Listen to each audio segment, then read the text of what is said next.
So, ano nga ba yung marireceive nyo kapag nanalo kayo ng scent na to? So, let's say this one. Ano ba yung laman ng La Galerie d'Ophir Fragrance? So, ito yung box niya. Very elegant. So, yung laman niya sa loob, pag inopen mo siya, ganyan yung itsura niya. So, ano yung nasa unahan? Tingnan natin kung ano yung nasa unahan. Lapag natin. So, ito yung unang papel na makikita nyo sa loob ng box. So, this one is Luneta Eclat.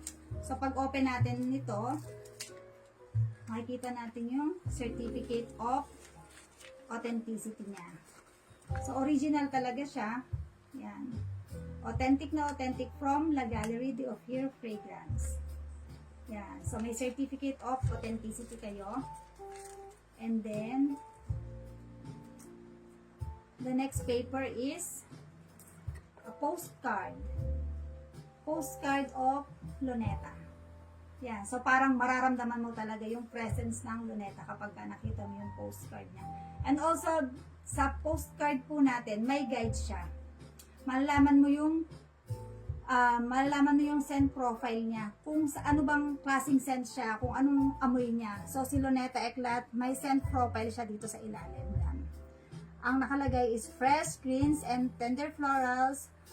Tender florals bloom softly, balanced by tea-like clarity and cheer musky warmth that feels like polish and effortlessly charming.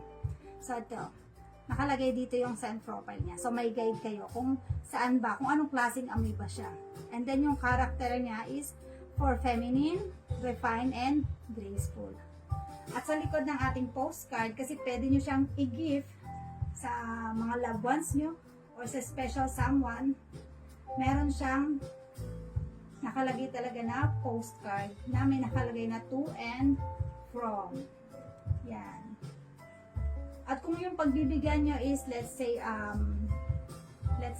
lumaki sa ibang bansa, na Pilipino na lumaki sa ibang bansa, or even hindi siya Filipino, meron siya ditong did you know? So, ano nga ba ang Luneta? Ano nga ba ang Rizal part? Yan. So, meron siya ditong did you know sa baba. So, parang medyo ma-educate pa tayo about sa Philippine tourist destination natin. So, did you know? Basahin ko ha. Rizal Park marks the site where Dr. Jose Rizal was executed, igniting the final movement towards Philippines independence. Yan.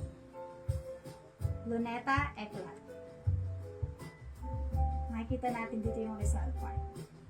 And also, yung mapa ng Pilipinas. So, mahalin natin kung nasa saan tayo. Yan. Kasi talagang ang Pilipinas ang may pinakamagagandang lugar, I think, sa buong mundo. Napakadami nating tourist destination. At isa na dyan si Luneta Eclat. And then, and let's go down to the box niya. After nung dalawang papel na nakita natin, makikita na natin yung pinakapabango niya. Si Luneta Eclat.